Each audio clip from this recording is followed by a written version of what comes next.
Hello, and a huge welcome to all our listeners to The Hub, brought to you by Built Environment, a publication covering multiple aspects of the built industry, from real estate to prop tech and more. Today, we focus on the fine balance between sustainability and strategy in facilities management. And to discuss this, we have with us Saeed Ahmed, Executive Director, Strategic Planning and Corporate Performance at Imdaad. He is a highly experienced professional in all aspects of facilities management. We know that the Imdaad Group has a strong focus on sustainability. So would you please give our listeners an overview of Imdaad's Istidama framework and how it shows a clear roadmap to the organization's goals? Thank you, Fina. To start with, I guess I should sort of cover off Imdaad and, how we've gone along our sustainability journey. So I joined the business actually just coming up to 2.5 years ago. And actually, I was very impressed when I joined with what Imdaad had done in the past when it comes to sustainability. There was a clear historic focus on understanding the importance of sustainability, understanding the importance of our work and how it impacts the planet, but the communities that we work in, and ultimately the goals of the UAE and driving the nation forward. But what we felt was missing was a clear structure or framework to that work. So there were lots of people doing lots of good things around the business, but not really structured, and we were, in a lot of occasions, we were struggling to capture all of that good work that was going on within the business, so that we could, really understand the impact that we had, for our customers and the communities that we were working in. So as part of my role, I sort of took ownership of that, and we worked with the team as a whole across the business to look at developing a framework that covered that. So we came up with our framework. Our framework covers 4 key areas, what we call our sustainability or our Istidama pillars. Istidama, for those that don't speak Arabic like myself, is sustainability in Arabic. So our 4 goals are public and places. Public and places is very much, that's our first goal, I should say, is very much about being a socially responsible business and supporting the communities that we work in. So when you align to the ESG goals, that's very much aligned with the social goals within ESG. Our second pillar within Imdaad is what we call planet. And that's about us taking all the steps that we can to ensure that we minimize the impacts of our work on the planet. And, bearing in mind we're probably the largest waste management provider in Dubai, we have a huge impact on the waste that we collect and the recycling that we can do, divert from landfill, and the impact that we have on the environment. So, but also, wider with regards to the work that we do on energy savings, etc. So we understand that we have a major role to play here. And obviously that pillar aligns very closely with the environmental E within ESG. Our third goal, or third pillar, from our point of view, is prosperity, which is about us ensuring that we're a well-governed, well-managed business that delivers sustainable returns. Ultimately, so very much aligned with the G, the governance within ESG. And then finally, considering that we're a business that employs nearly 10,000 people, we felt that it was important for us to add to the ESG goals and have separately a pillar that covers our people and ensures that we maintain an inclusive and satisfying work environment for our people, to make sure that we manage their day-to-day requirements when it comes to welfare, and is our fourth pillar that we've added, which goes a little bit beyond the ESG goals and focuses on our people. Great. Thank you, Saeed. So could you also highlight one or two initiatives of Imdaad that benefit the environment while contributing to cost savings? Because that, of course, is a very important factor. So absolutely. And look, there's a thought sometimes in industry that, delivering things sustainability is going to lead to increased costs. And there may be occasions where that is the case, but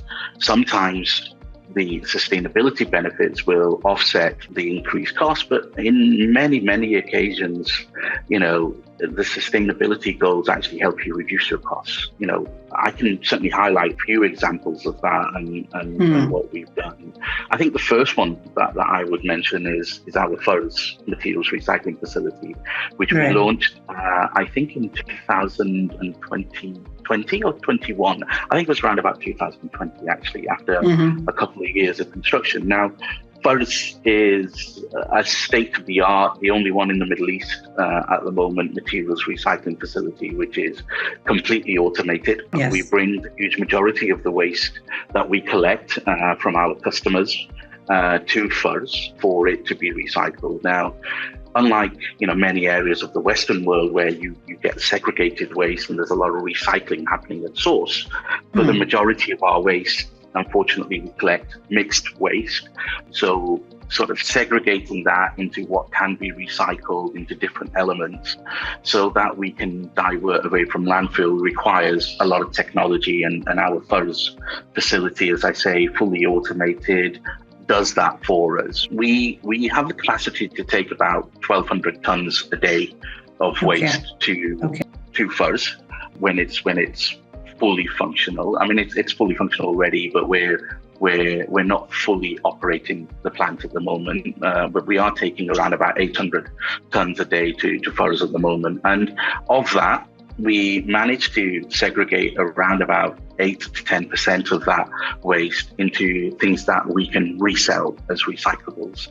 So directly, waste gets diverted away from landfills, it's resold as recyclables, and then recycled by the people who buy them to convert them into new products that they can sell within the market. We also then, the remaining sort of 90% of the waste, which is the majority of the waste, is waste that we can't necessarily resell, but it still has value. So one of the things that we do now is that we've upgraded the plant to add what we call an RDF shredder. RDF is refuse-derived fuel. It's fuel that can be used to burn in incinerators and furnaces instead of fossil fuels like coal or oil, etc. And we have an arrangement at the moment with Sharjah Cement where we supply them, have an agreement to supply them with refuse-derived fuel, which we create or manufacture, if you like, from the fuel that we segregate at Forest and deliver to them and they've modified their incinerators to be able to use this in their production facility.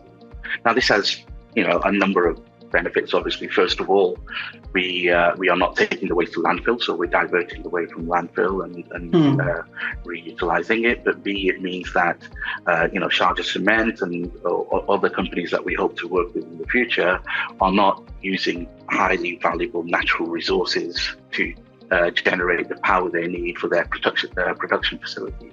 So it has a double impact from that point of view, and obviously, it releases less in the way of carbon dioxide and carbon emissions as well. Yes, which is a third benefit as well. So that's one example that I wanted to give. The other one I would give is we have for a long time been using within our entire fleet of waste management biogas for our vehicles. So rather than running vehicles on normal fuel, we use biogas, which is derived from sustainable materials, and again reduces the impact of carbon emissions and the use of fossil fuels within the industry. What I will say is that we're now looking to go way beyond that. We're currently doing trials with our vehicles and converting them to CNG, compressed natural gas, which has even further benefits and actually reduces the amount of fuel that we use in comparison to diesel and has lower carbon emissions even further. And for a number of areas, we're also looking at how we can utilize electric vehicles within our fleet. I mean, a lot of our heavy vehicles, compactors and tankers, etc., there aren't electric vehicles available, but the more commercial, smaller vehicles, there are opportunities for us to look at electric and hybrid vehicles, and that's something. How do we strike a balance between the long-term and short-term benefits of sustainability and the investment that is needed to achieve these? Yeah, I mean, I think it's an interesting question here. I mean, from our point of view, our sustainability strategy is embedded across our corporate strategy. And whilst we have four sustainability Dharma pillars that we work towards, they're very, very closely aligned to our corporate strategic pillars. To give you an example or a couple of examples of that, people, as I mentioned earlier, is one of our four is the Dharma pillars, but it's also one of our strategic corporate pillars. So there's an absolute direct alignment there. Okay. Planet, which is one of our Dharma pillars, is very closely aligned to a strategic pillar that we have, which is business assurance. Whereas business assurance for us is about being a well-managed, safe and sustainable business. So very closely aligned to the environmental impact on the planet. We have prosperity as a Dharma pillar, and we also have within our corporate strategy shareholders returns as a strategic pillar. So very much aligned in ensuring that we deliver sustainable returns for our shareholders and stakeholders. And so across all of our strategic pillars and sustainability pillars, there is very much alignment. In addition to that, when we look at investment decisions within our business, strategic planning team supports the businesses in developing any business cases where investment is required. And as part of that process, we look at how this particular project, if we got the agreement to go ahead with that, would align to our strategic pillars and our sustainability pillars, and show the impact that we would have against each of these. Because ultimately, what we want to do is ensure that any project that we're investing in aligns ultimately to our corporate goals and to our sustainability pillars. So that is part of the business case that we present to the board for any new investment, and that's considered fully as a part of that solution. Okay. Great. So in all these, acceleration of sustainable practices, what is the role that technology plays, in Imdaad's initiatives? Well, I mean, there's an interesting. I mean, look, again, I didn't mention this earlier, but one of our strategic pillars is innovation and digitization, or innovation and technology. So out of our 6 strategic pillars, there's one that directly is focused on how we innovate as a business, drive forward best practice and initiatives, understand what's going on in the market, understand the good things that we're doing in our business and how we can apply them across our wider business, but also specifically looking at technology. And, as Imdaad, we went on a big journey of upgrading all of our systems, which we started about 4 years ago, upgrading to a brand new ERP system, which was integrated across the board with HR, people, finance, procurement systems, but also to our operational systems, such as our CAFM solutions, field services solutions, etc. So there was a lot of work done around that, but along with that, we looked at, the different technologies that were available in the market and how we could drive that. Some examples of that is, upgrading our command and control center, which we run through our head office, where we can monitor our clients' facilities, we can monitor the use of their buildings, their energy use, etc. And, we can proactively understand any failures failures within their assets and equipment, and send through technicians to be able to resolve issues before they become a big problem. We've recently partnered with a US company called Taliesin Technologies, who have some state-of-the-art technology around energy measurement and verification processes. So allows us to really understand and use AI technology to really understand data about energy use within buildings and see where we have either spikes or where we have opportunities to reduce energy use for our customers, but also if our customers go ahead with an energy performance contract where they have agreed to target energy reductions by upgrading their equipment, we can verify whether or not those savings have been delivered through the technologies that we now have and can bring to the market.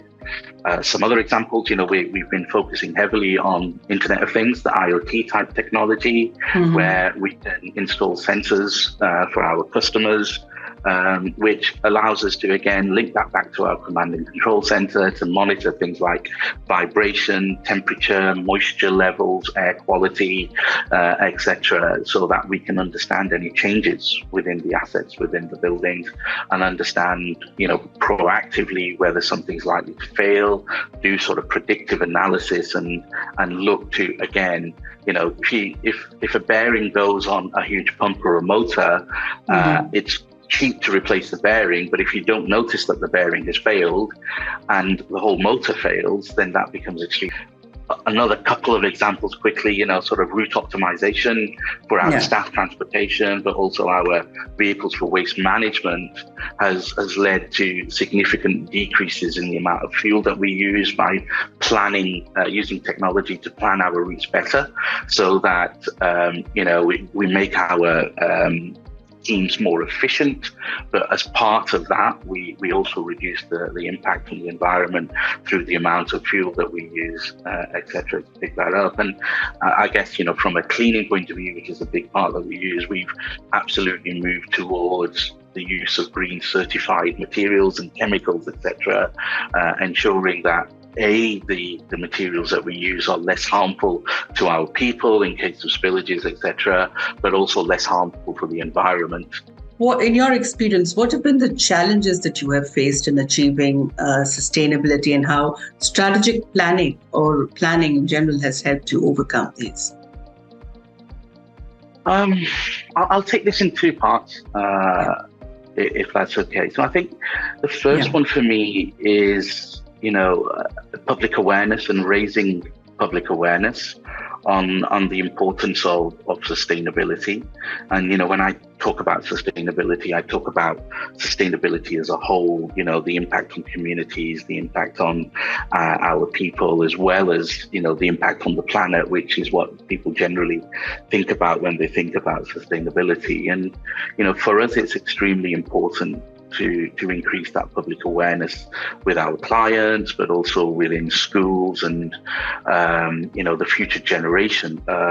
We run something called the Beati program, where we engage directly with local schools to raise awareness of sustainability and the impact on the planet and the things that they do within their daily lives and their families do, and how we can improve that. I mean, in the last few years, I think, we've managed to reach out to around about 100,000 students that we've brought through. In 2021 alone, I think we managed to reach over 50,000 students. So I think, that's something that we're very proud of. But beyond that, we go further with educational visits to FURS in particular, where we bring students and schools to FURS. We show them around, give them a tour of what we do at FURS, how we bring the waste in, how we recycle and segregate it, and how we divert it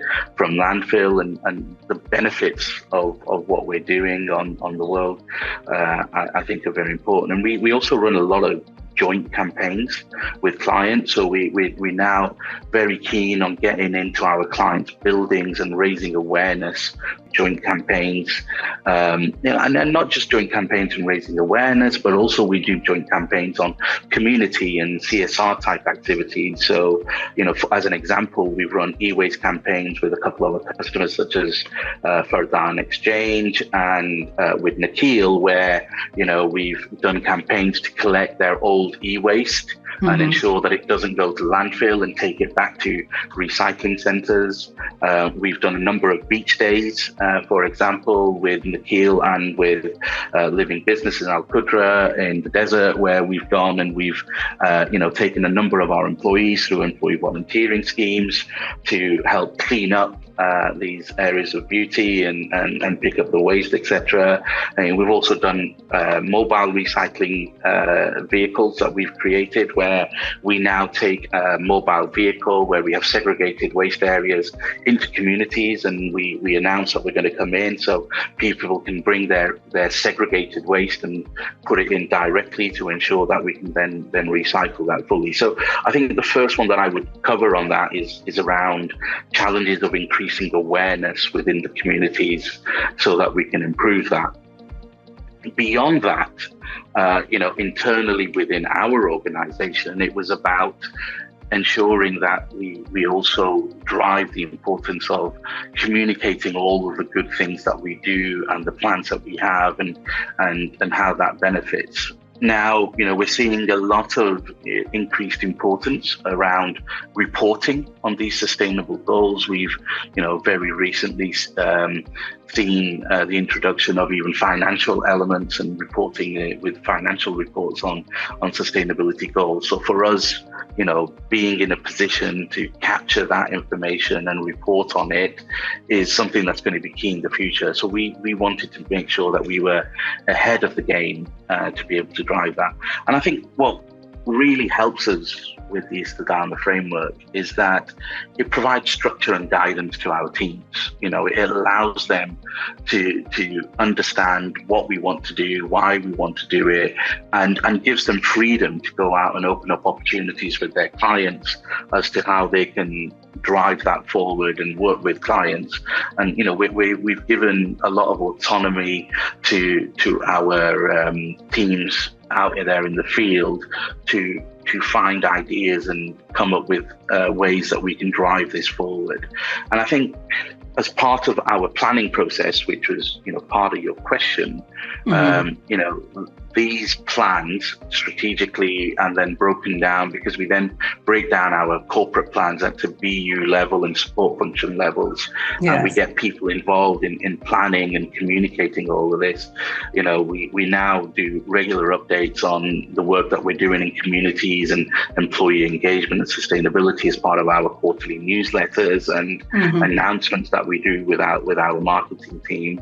I think all of that has really helped in driving the understanding and therefore the benefits and why it's important to the business and help us overcome some of those challenges. Look, we'll always have some challenges when it comes to where investment is required and budgets are required to be able to deliver these things. But, I'm proud to say that as a business, often we will overcome the budget requirements because of the sustainable goals that it delivers to us as a business and to the wider community. And those are absolutely taken into account.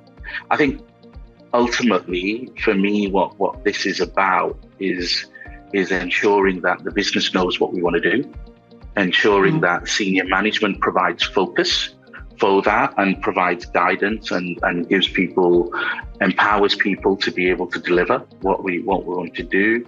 But it allows us to consider the impact that we have and how we support the UAE economy, and how we support the communities that we work in, how we offer opportunities to Emiratis, how we offer opportunities to local SMEs to be able to grow, and ultimately ensure that we have a team of people in Imdaad who are happy delivering great services to our customers and driving the business forward.